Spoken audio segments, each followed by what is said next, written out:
Thanks for joining us today. My name is Matthew Sturkey, Vice President of Sales and Marketing with Stone Log and Timber Homes. For those of you who don't know much about us, we are a family-owned and operated second-generation business. We started in 1974.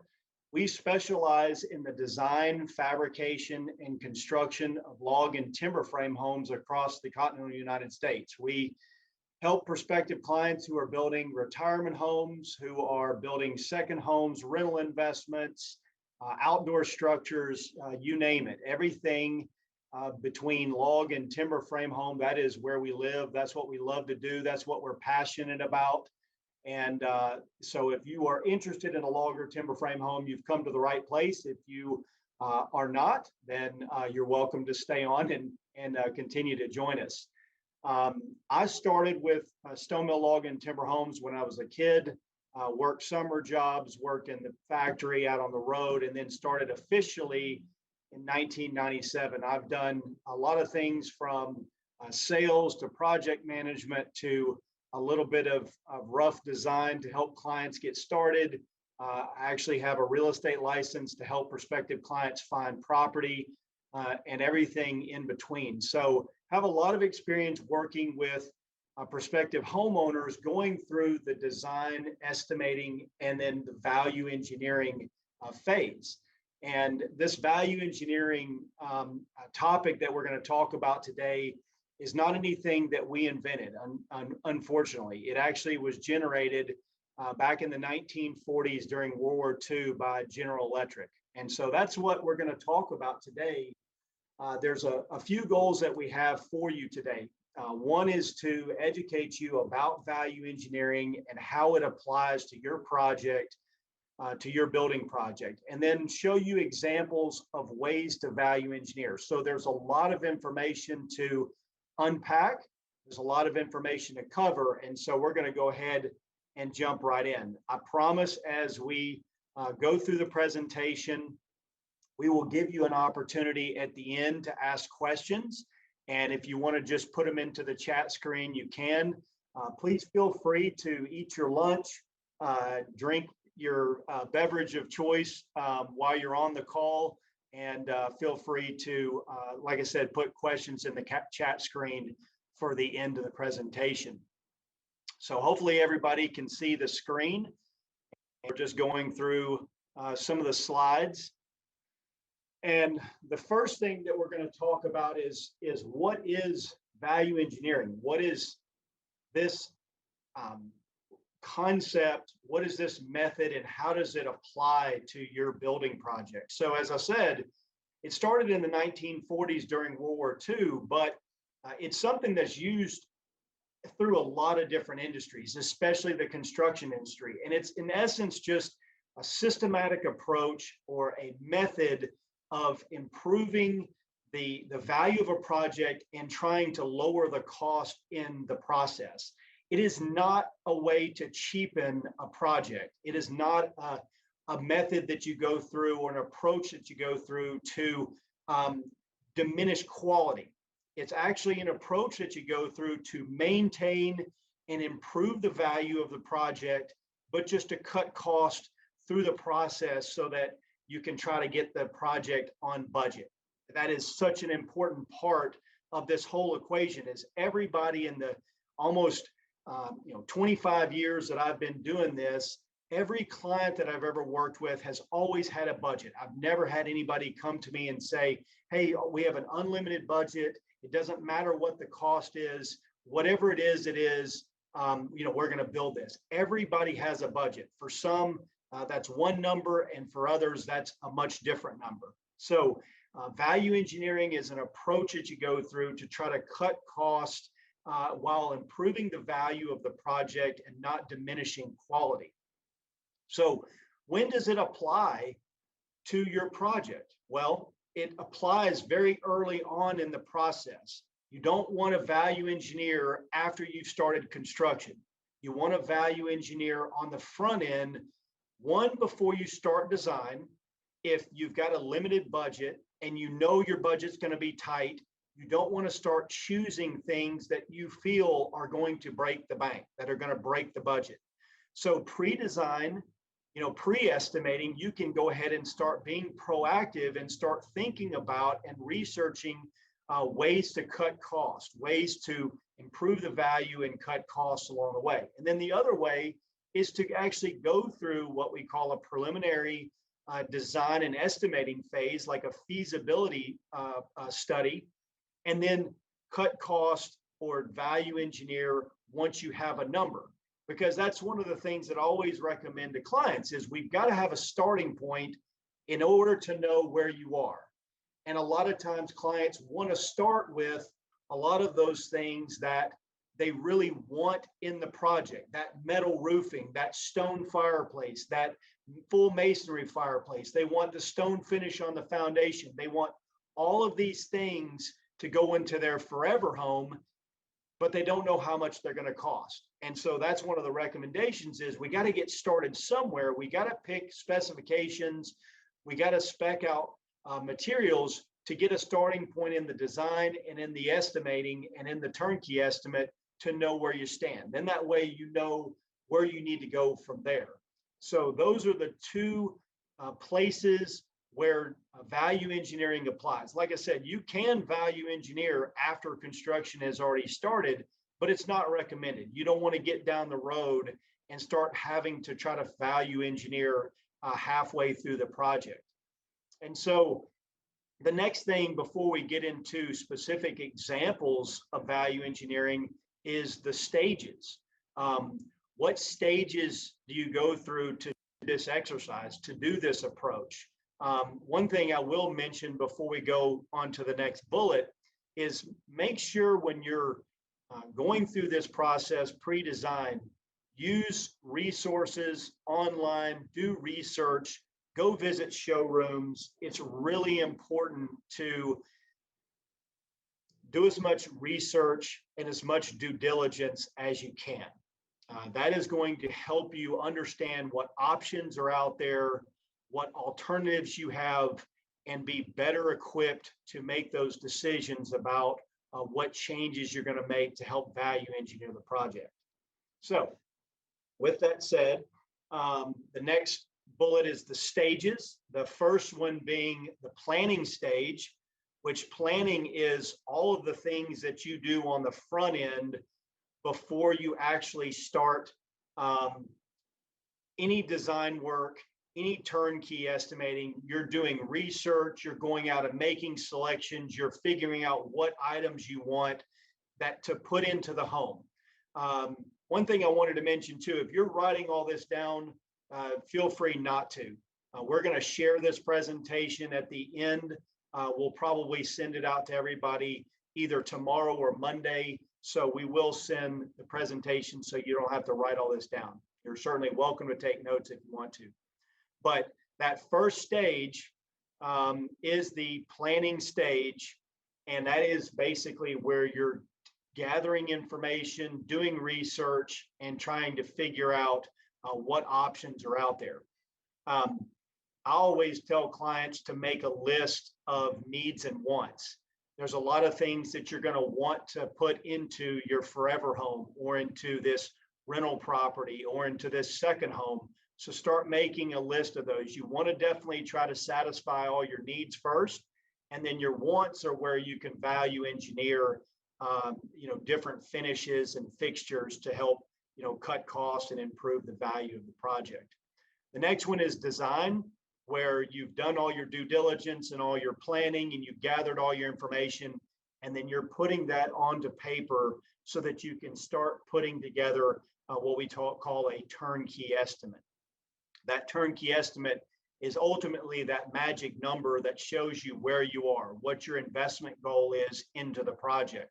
So we do a lot of due diligence with clients on the front end to try to help them make selections that are going to fit within their budget, to help them decide on what plans are most suitable for their projects and for their property and most suitable for their needs and wants, and not starting off with a design, so to speak, that is over the projected budget goal, because that doesn't do anybody any good.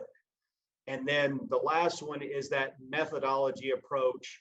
Once you have a number, once you've got a turnkey bid, then you're going through an evaluation and analysis process with the turnkey estimate to try to figure out how to cut costs. I can assure you that we've worked with hundreds of clients in the process over the last 47 years to go through the process of trying to cut costs while not diminishing quality and improving the value of the project.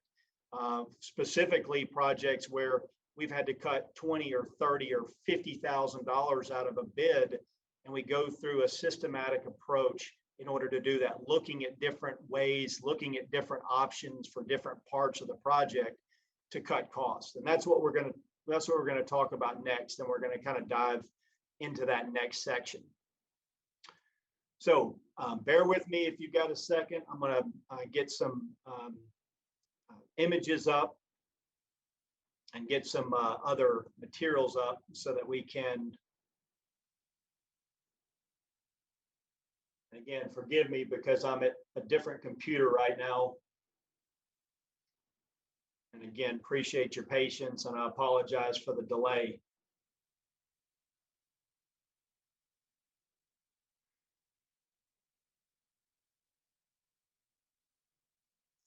All right, so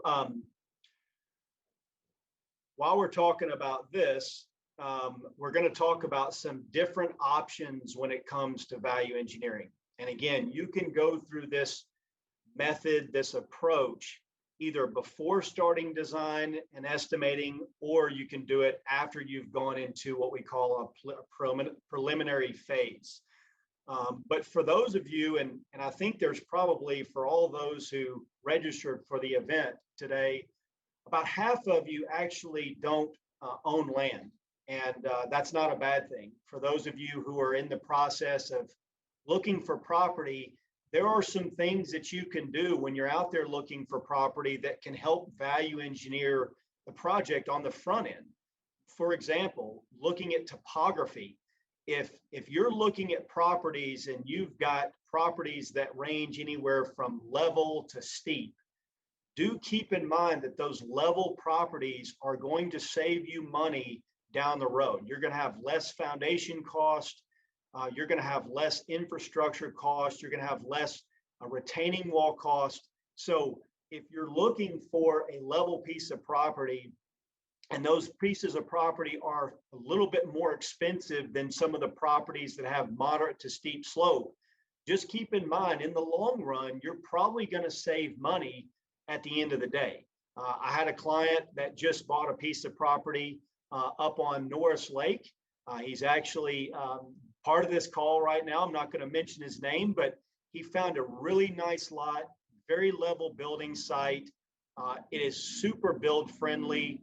The infrastructure is going to be easy to putting in the driveway and putting in water and septic and all that stuff is going to be really straightforward.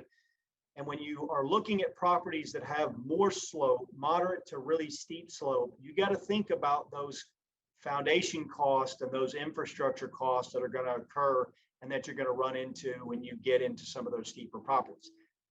So that's not to say to avoid them. That's just to say, hey, be thinking about those things, those long-term costs. Yeah, you might find a piece of property that's really cheap on paper, but there's probably a reason that it's inexpensive, right?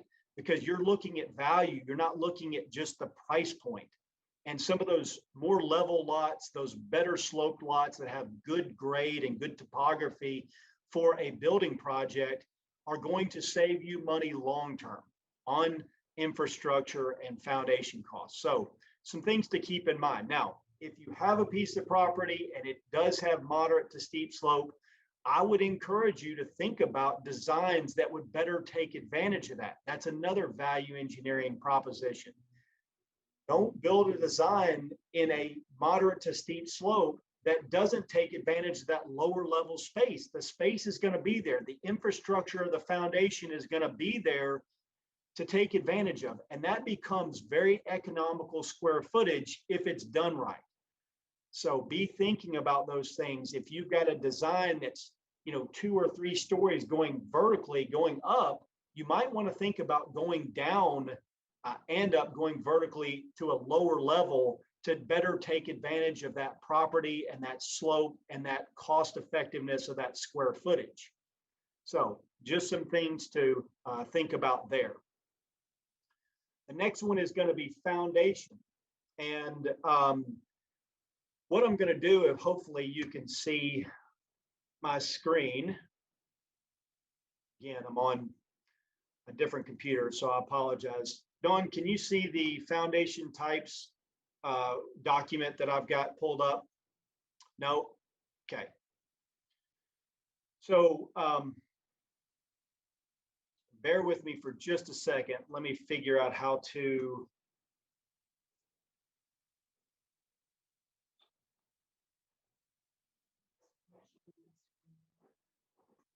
So how do I screen share? My apologies.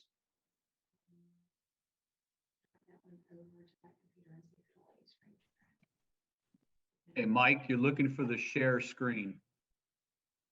Okay, so go back to up here where it says.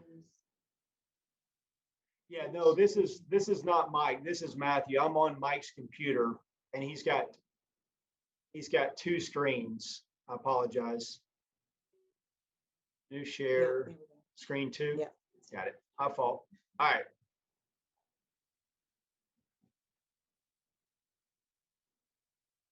All right, can everybody see that?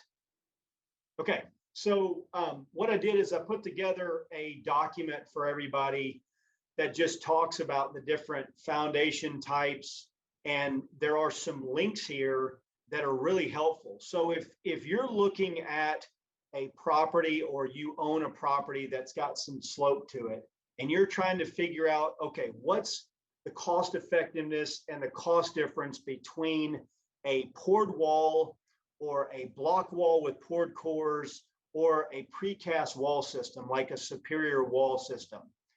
This link right here is a good link to start with. And I'm going to try to hopefully pull this document up. Can everybody see that? Shake. Okay. So this is a comparison between a superior wall system and a concrete foundation, a poured wall foundation. And there's a chart, a comparison chart right here that's provided in that link. And I'm not going to go through each line item, but these are the types of things when you get into value engineering. If you're doing a project that has a poured wall, you might want to try to shave some cost at looking at another option if your site has the right slope for a superior wall or a precast wall foundation system. These are somewhat limited. You can't put them on really, really steep slopes. The wall systems that they provide are typically not much more than 10 feet. They typically do 10-foot max options. But if you're doing a lower level, this is the type of thing that you go through in value engineering to compare, because the one thing you get into, and you got to look at return on investment, and you've got to look at some of your economies of scale. A superior wall or precast wall system is going to be a much quicker installation, whereas a poured wall is going to take more time because you're pouring concrete into the cores of those forms. You also look at the time that it takes and the savings with the time that you save by doing a precast wall system.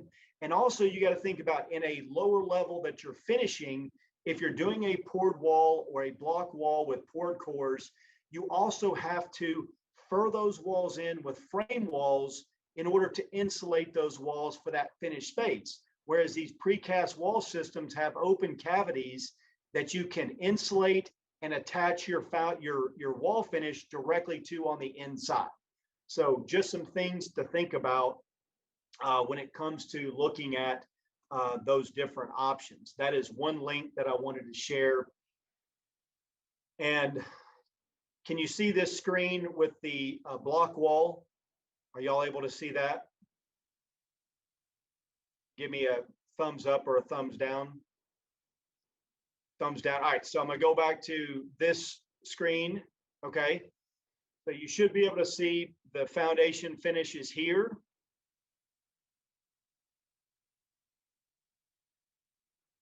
Need to minimize this.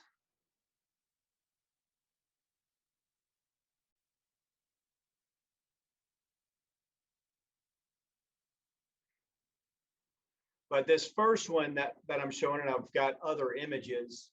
The first one that I'm showing is the a lower level on a moderate to steep slope with a block foundation wall. This project ended up having about a 21 to 22 foot back foundation wall that ended up with a crawl space under a lower level. And so there are going to be certain situations where you're going to have limitations, like this site wouldn't be suitable, for example, for a superior wall system or a precast wall system. You would have to do, either a block wall with poured cord or some type of poured wall application, or you could even consider going to pier and beam, where basically everything is open underneath, and that's something with really steep sites that you want to consider as well. So this is that first image, and then on the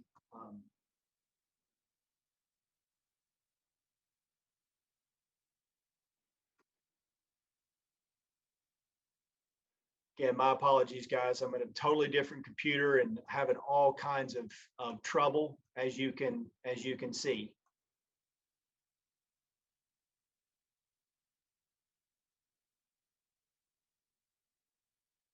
I've also got to get Dawn to come in here and rescue me. How do I minimize this? I need to stay on this one. How do I just minimize this right here? Here we go. Okay. All right. So thank you, Dawn, again for rescuing me. So here's the next image. We're talking about different foundation types. The next one is a poured wall.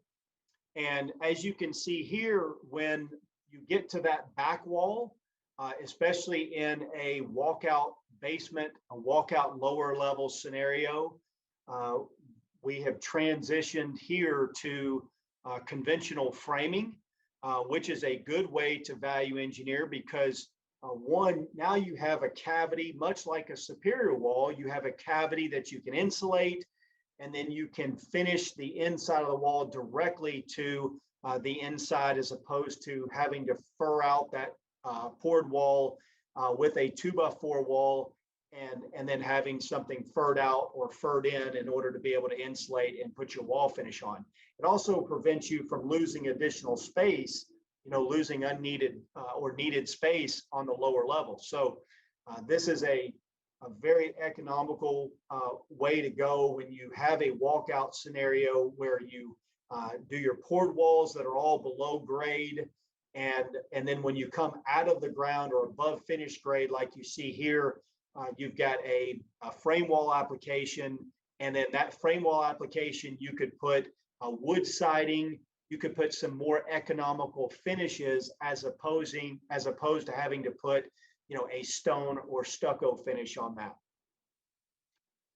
All right, the next one is going to be, and going back over to my document here, getting good at this. Here is back over here. Here is the next foundation type, and this is the one we talked about in that link, the superior wall system. As you can see, it's a precast concrete wall system. This whole foundation was for a design called our Prestwick, which is about 3,500 square feet. This particular house was about 3,500 square feet. This foundation wall system, this superior wall system, went in a day. So they're very time efficient, which ultimately saves you money down the road. Plus, you've got these open cavities that you can wire, insulate, and then put your finish directly to. So those are things that you need to be thinking about, and comparisons that you need to be making when it comes to looking at foundation types. And then the next item we're going to talk about is the foundation finish, which typically everybody would love I know, and we deal with a lot of clients that want to have that stone finish that you can see in some images that I'll show you in just a minute. But as you can see, natural stone, when it comes to foundation finish, that is one of the items that you can do a lot of good value engineering with. Again, you're not diminishing the quality of the home. You're not cheapening the home. That's not the intent of value engineering. The intent is to cut cost and improve the value of the project in the process. And this is a little chart. Hopefully everybody can see this chart here that shows the different type of siding finishes on foundation. And you can see natural stone at the end of the day averages out probably about at $10 for an installed product. At the end of the day, you're probably 25 to 30 bucks a square foot for material and labor. When you look at cultured stone, you're going to probably be somewhere more in a neighborhood of about 17 to 20 bucks a square foot installed. So natural stone versus cultured stone is going to start to cut some cost. And then when you go from cultured stone to brick, you can see how much savings you can incur there. And then the most economical way to cover or do foundation finish is going to be a stucco finish.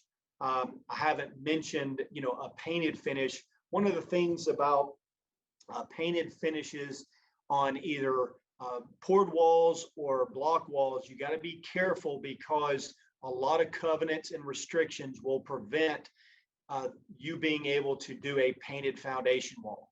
So definitely make sure if you're trying to cut some costs back on foundation finish and you're exploring that option of doing a painted wall finish, you want to check your covenants and restrictions to make sure there's no restriction against doing that. So when we talk about the finishes, I'm talking specifically about putting an application onto a foundation wall like a natural stone or a cultured stone or a brick finish, brick veneer, or a stucco finish. Stucco being the most economical of the different options that typically our clients will finish foundation walls with. So those are the different foundation finishes. I'm going to show you the different images associated with those. Starting with your natural stone finish.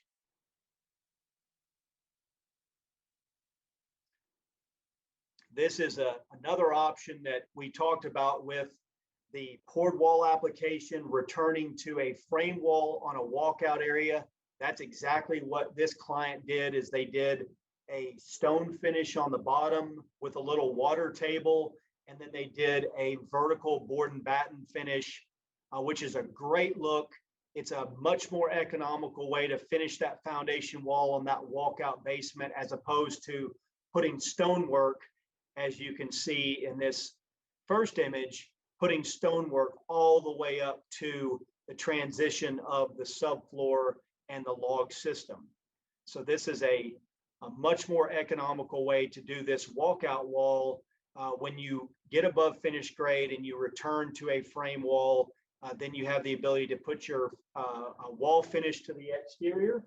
And then on the inside, you can insulate wire, and then you can directly attach your wall finish on the inside, whether it's tongue and groove or a wood finish or a drywall finish. You can go directly to the frame wall as opposed to having to fur the wall out.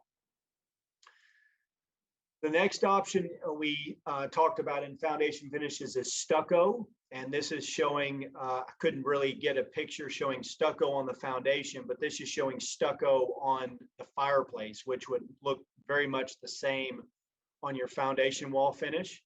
Again, just make sure that you're checking your covenants and restrictions to understand what requirements or what foundation finish requirements they have. It will be pretty specific. And if it's not specific, then you're open to do whatever you choose. But just make sure you check covenants and restrictions to know what you're supposed to finish your walls with. All right. Let me go back to our presentation here. And we're going to talk next after foundation finish about windows and doors. I just went through this exercise with a client of ours over in Middle Tennessee. They've got about a 1,500 square foot home on a lower level. It's about 2,300 square feet total.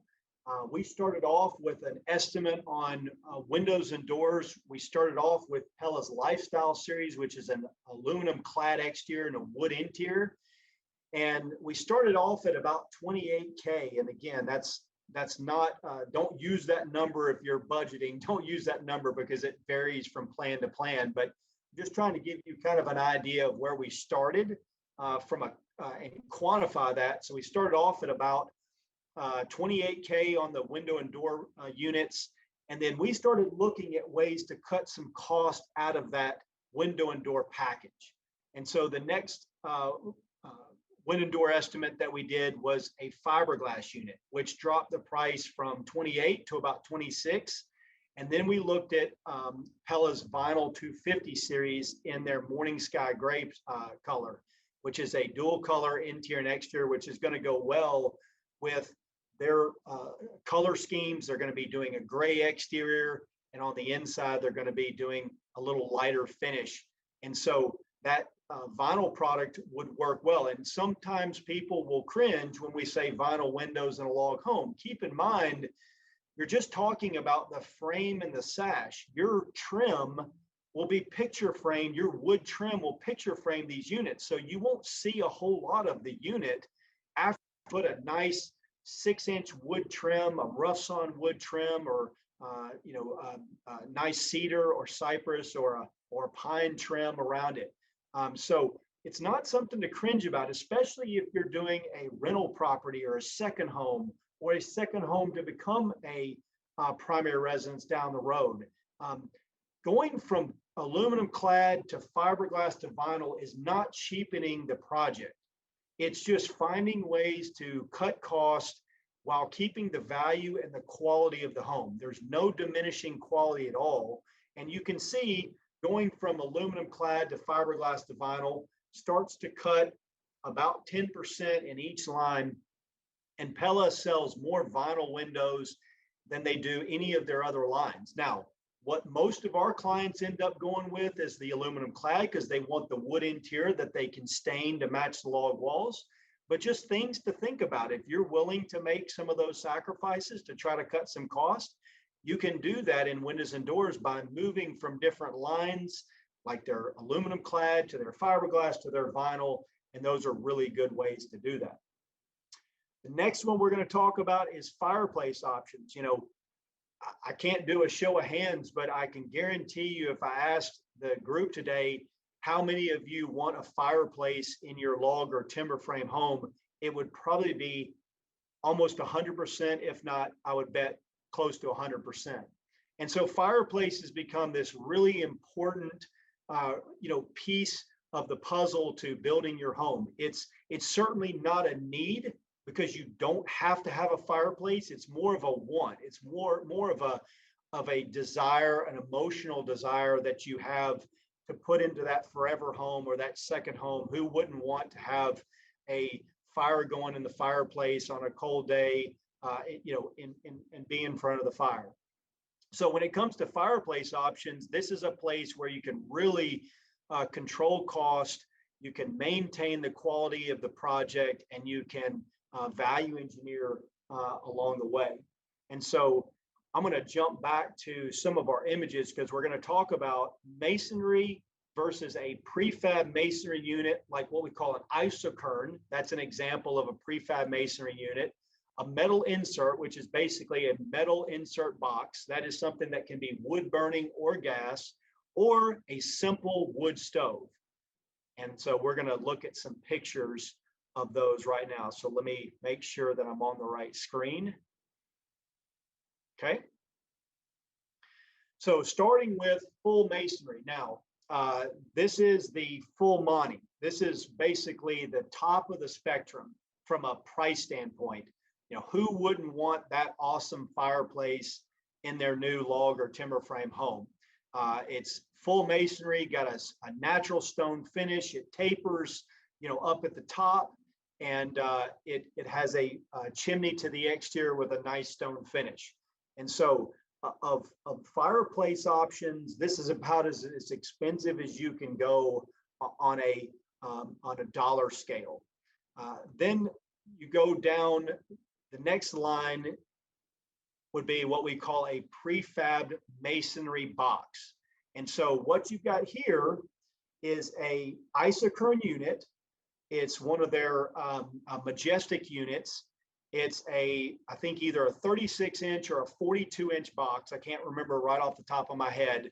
But as you can see, the inside of the firebox looks like a masonry unit. It is a prefabbed masonry box. It comes in a section, in a big firebox section, gets set into the opening, and then they will stack clay flue tiles all the way up, and then you frame around that firebox and that clay flue tile, and then you sheathe it, and then you can at that point put whatever finish on it, which in this image they've put a cultured stone, a flagstone cultured stone finish to make it give the appearance of a natural stone finish. So probably, if you didn't know, if you were looking at this image, you would probably think that was a full masonry unit. But it is a prefab masonry unit. Isocurn makes a great product. I've actually got one in my home. Earthcore makes a great product. That's actually the product that makes Isocurn. So definitely check this out, because this is a way to cut some costs. You can still do a natural stone finish with this, around the conventional framing that goes around the firebox and around the flue. You could put a stucco finish, you could put a cultured stone finish, you could even do wood siding. So again, another way to look at trying to cut some cost along the way in fireplace options, because this is a big ticket item when it comes to your budget, is your fireplace. And so when people are trying to cut costs out of their budget without sacrificing some of their really important needs and wants, this is one of the first places we turn to a lot of times, is the foundation. The next one is a metal insert. And this is basically, this fireplace looks absolutely awesome. And this is a metal unit. It's a wood burning. You could put a gas starter in, or you could put gas logs in it, but it is a metal box.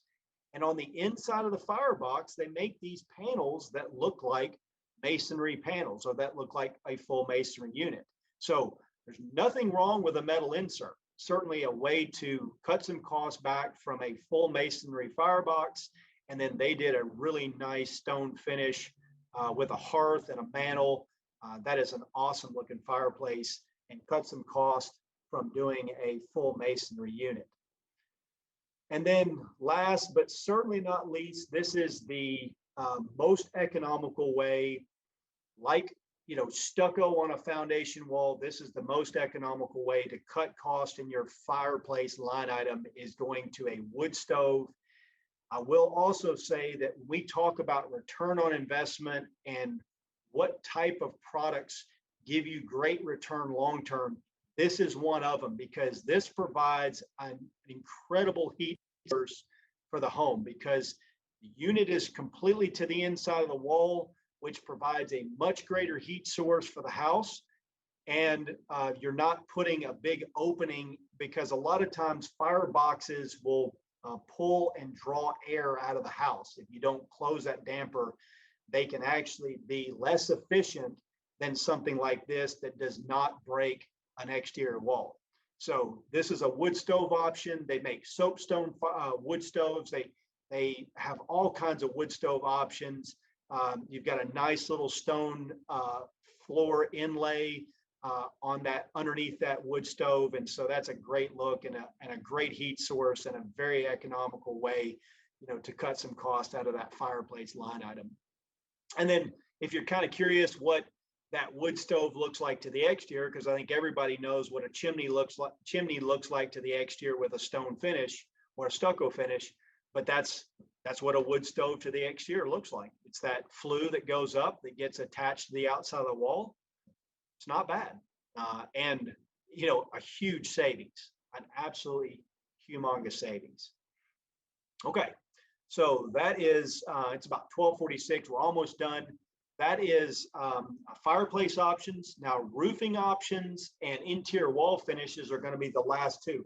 And this list is certainly not complete. There are so many other items that you can go in and do VE with, but these were the big ticket items that I wanted to focus on today, because we could sit here for probably a couple of hours and talk about it. But I'm going to move over to our other screen real quick and share this document again.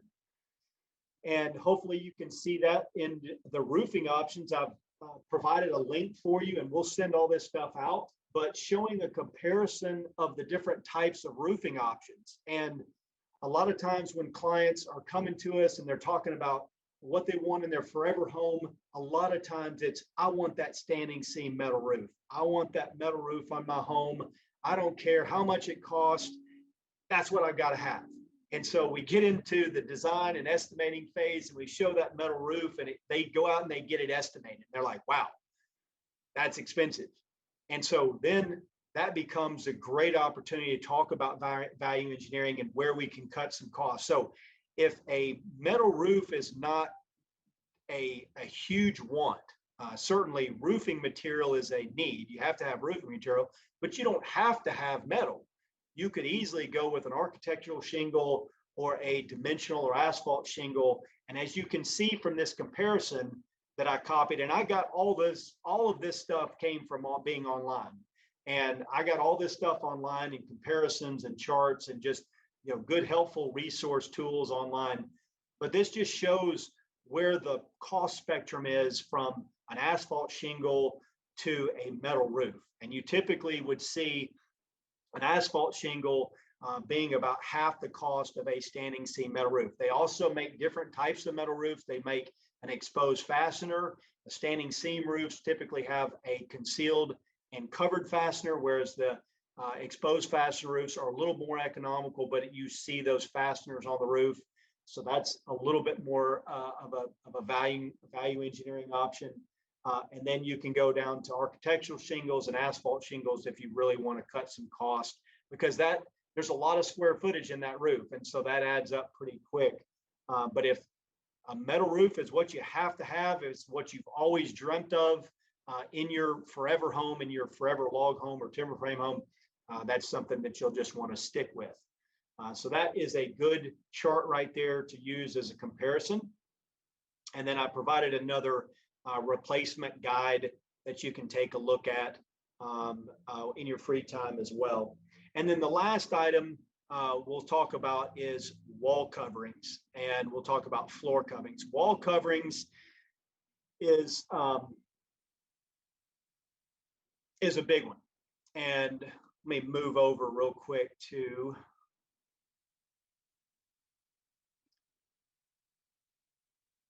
sure I'm on the right screen. Yeah. Okay. Floor coverings and wall coverings is a big one. When we get into wall coverings, we're talking about wall finishes such as log siding or a board and batten or a wavy lap siding.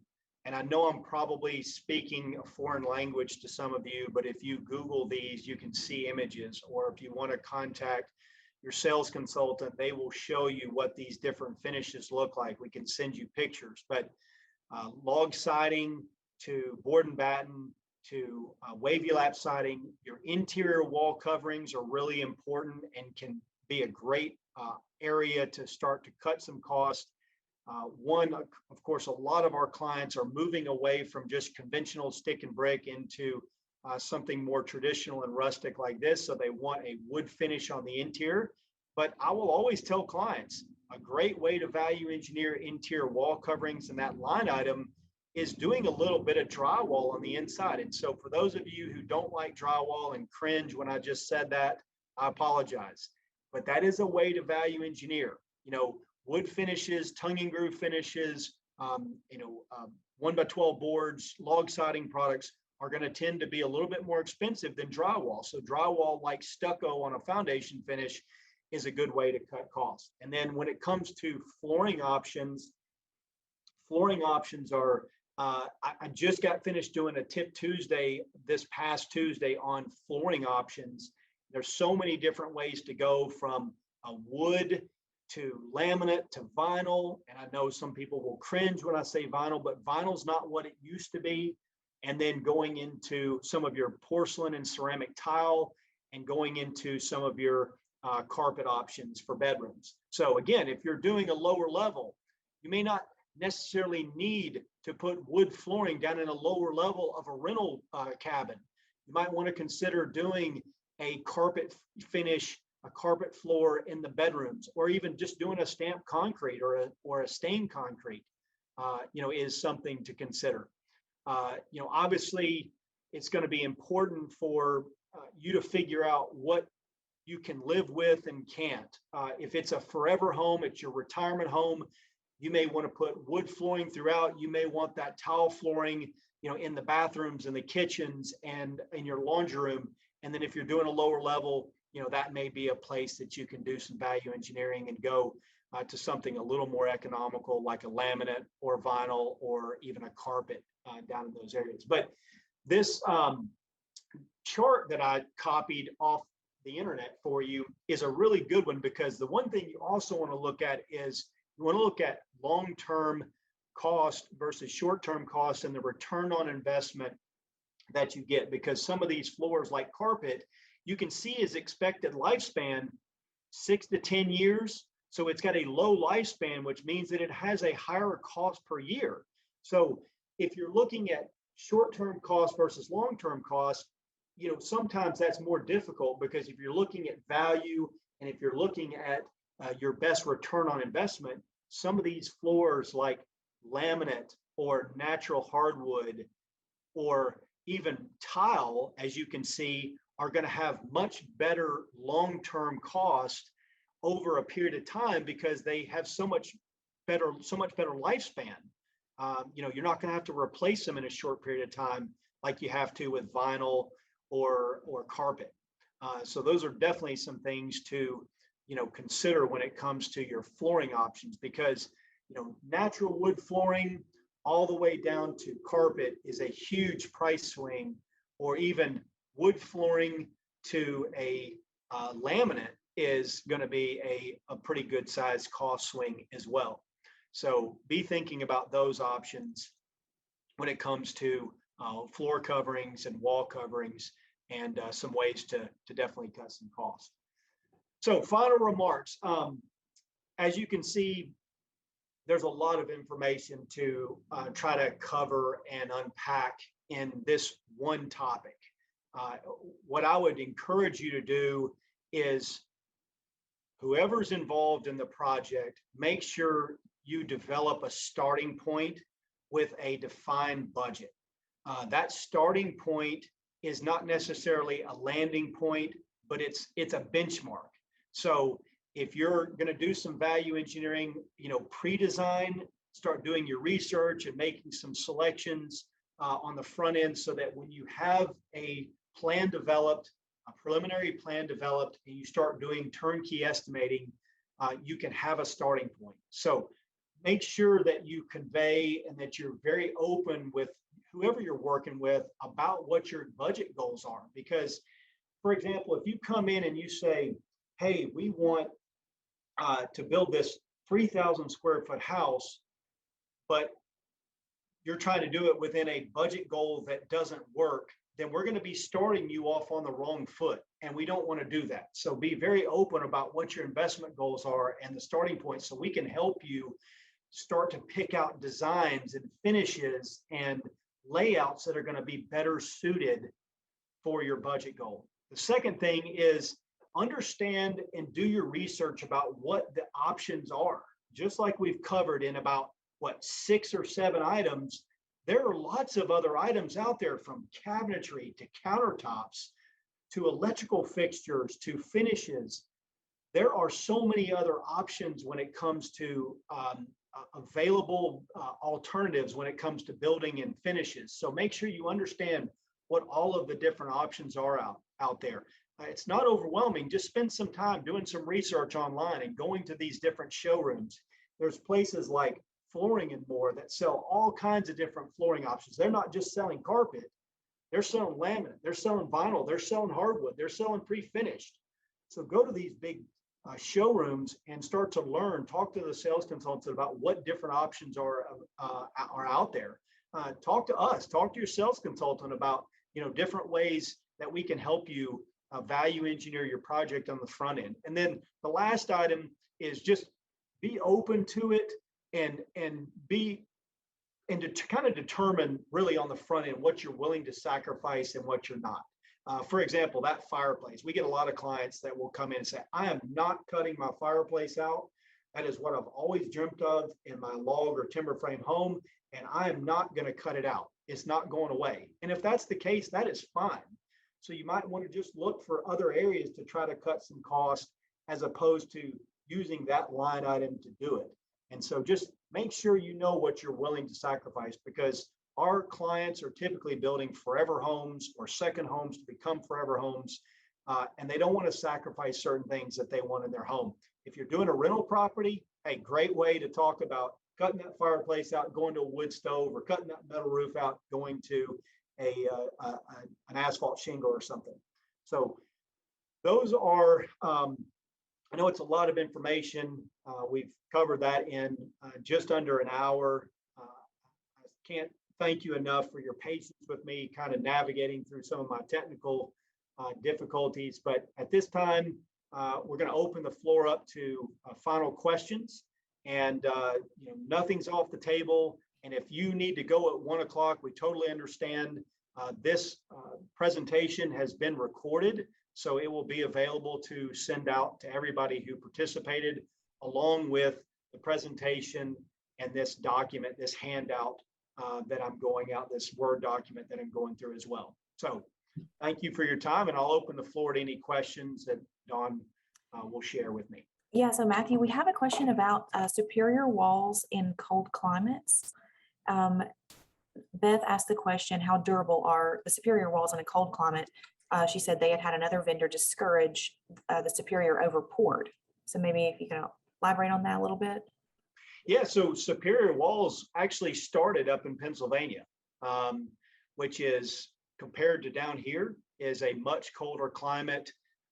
They are effective in colder climates. They actually, if you think about what you're getting a precast concrete wall system that saves time, has better economies of scale, and also has a cavity that you can insulate within the wall, and then you can put your wall finish directly to the inside. So it's a much more efficient way to go. Like I said, it's not for everybody, but it does work in colder climates. It was actually developed and started in Pennsylvania in a colder climate. But there are some limitations. If you've got a wall that's going to be typically over 10 feet tall, let's say a back wall, you've got a more moderate to steep slope, and your back wall of your foundation is going to be 12 or 13 or 14 feet. A superior wall is not going to be a good option for that type of site. Okay, we have another question, Matthew, about the roofing. Let's see. The question is, Diane had a friend in Georgia tell her that metal roofs are not dependable unless you get an extremely expensive one. They want to look at their options, and she was told that the seams leak. Is that something, maybe quality over, I don't know. Well, I mean, I think that comes down to, like everything, it's a function of who the supplier is and who's doing the installation. Of course, if you go online and you look for negative reviews about anything, you're probably going to find something. What I would say to that is metal roofs, especially the roofing company that we refer to a lot of people, which is Best Buy. They've got really good products. Their standing seam products have covered and concealed fasteners. You have your edge flashing and all your flashings around fireplaces and around walls. But just like anything, if you start with a really good product and it's not installed correctly, you could potentially have problems. So installation and correctly installing the product is essential to the success of the product. And so, we've had really good success with metal roofs. And I would say probably the caution, or maybe where some of the negatives may come from metal, is maybe in some of the exposed fastener roofing options. Like, for example, Best Buy has an exposed fastener metal roof option that has a Teflon gasket. Some of those rubber gaskets I don't recommend because they take a lot of abuse from the sunlight. They break down over a short period of time and they have to be replaced. So, I'm just saying, do your research. That is what I would recommend. If you're doing anything with an exposed fastener, just make sure you know what the longevity of those fasteners is. The Teflon fasteners typically last longer. They don't have to be replaced as frequently. And if you're going to spend the money on metal, you might want to go with that standing seam metal roof in order to avoid that possibility of replacing those fasteners, those gaskets in a short period of time. So yeah, you got to look at, long-term life expectancy. Typically metal roofs, the life expectancy on them is about 40 years. And so you've got a long lifespan as opposed to a 30-year shingle, where you're going to get about 25 to 30 years out of it. So again, do your research, make sure that you've got reputable and good experienced people doing installation, because that's in my 25 years of experience, that's where a lot of your problems come in, is the installation piece not being done right. Matthew, Scott asked about using copper on his foundation covering and wanted to know what the maintenance looks like on that material. Oh gosh, copper is something that is very, very maintenance friendly. I mean, you won't find, it's kind of like stone. You won't find anything that like stone that has as much maintenance friendliness as that. And those are definitely, that's a really good question, because when you're starting to make selections and you're talking about value engineering and you're talking about going with, let's just take foundation finish, natural stone versus stucco, you're going to have probably some more maintenance with stucco than you do with natural stone. When it comes to flooring finishes, you're going to probably have some more maintenance, some more, upkeep to a laminate floor than you would a tile. That's where you start looking at that chart and you start looking at life expectancy of tile. It's like 45 or 50 years. Now there are some downsides to it as well. It's a little bit more brittle and can chip, but when it comes to life expectancy of copper, it oxidizes over time. It's a really durable, more of a natural, metal. It's very similar in life expectancy and maintenance to natural stone, which is, I won't say it's maintenance free, but it is as close to that as you can get. Nothing is maintenance free. Everything has a certain amount of maintenance to it. Okay, Matthew, we have a question about foundation. Can you build on stilts and not use a foundation? Their lot is lakefront on Watts Bar. So yeah, if you've got a really steep lot, that's something to consider doing. They call it stilts. It's called pier and beam. It's individual piers with a spot footing. And then you've got a beam system as your floor system that, ultimately is what the structure sits on. That is certainly an option. You do end up with, obviously more cost in those spot footings because those spot footings become bigger, but you end up with less wall surface that you have to finish. And so you'll see, like if you go up into Gatlinburg, for example, you'll see a lot of pier and beam foundation on those really steep lots.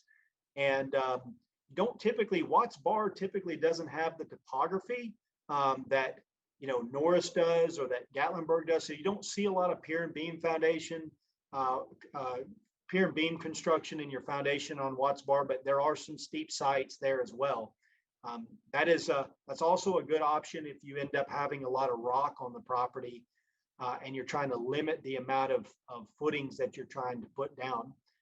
And so with a pier and beam, that's definitely an option. It's something to consider, over a poured wall or superior wall type application if you've got a steep site, because you then eliminate a lot of that foundation wall, the footings, the wall finish, the inside wall finish, etc. All right, Matthew, I don't have any other questions that have come in, so trying to think, I think we've covered a lot of material today. We have, and there's just so much information. I would encourage you, if you have additional questions, please feel free to reach out to your sales consultant. My apologies again that the flow of the presentation was a little bit mixed up. I'm sorry for the technical difficulties, but I think we got through it okay and covered everything that we intended to. Please lean on us anytime to ask questions about your project and what specifications and what direction you're going. Let your sales consultant know. Like I said, we're going to share the information with you. So if any questions come up, feel free to ask them along the way. But thank you so much for your time. Thanks, guys. And don't forget to go on social media, follow us, and also check us out on YouTube. We have all of our past virtual lunch and learns are recorded and they're on there. And as well as our Tip Tuesdays, we do a weekly tip. We have about probably 100 videos on our YouTube channel right now. So go in there and check it out. And if you guys need anything from me, if you don't get an email or something, just let me know and I'll work with you to get it to you. So thank you. Thanks, everybody. Have a great day.